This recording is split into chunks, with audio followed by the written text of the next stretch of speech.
এরা কারা? তোমার ছাতু আর ওনারা হচ্ছে ছাতুর সুজি।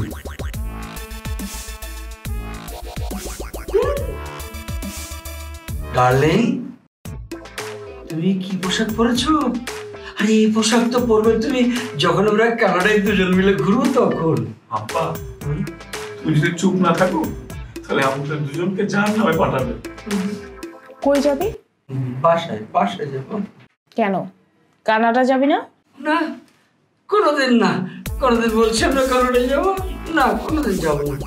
যাবি। কাল সন্ধ্যায় তোদের দুইজনকে চিটাগাং বর্ডারে নিয়ে পানিপথে ড্রামে ভরে পাচার করা হবে। না হ্যাঁ।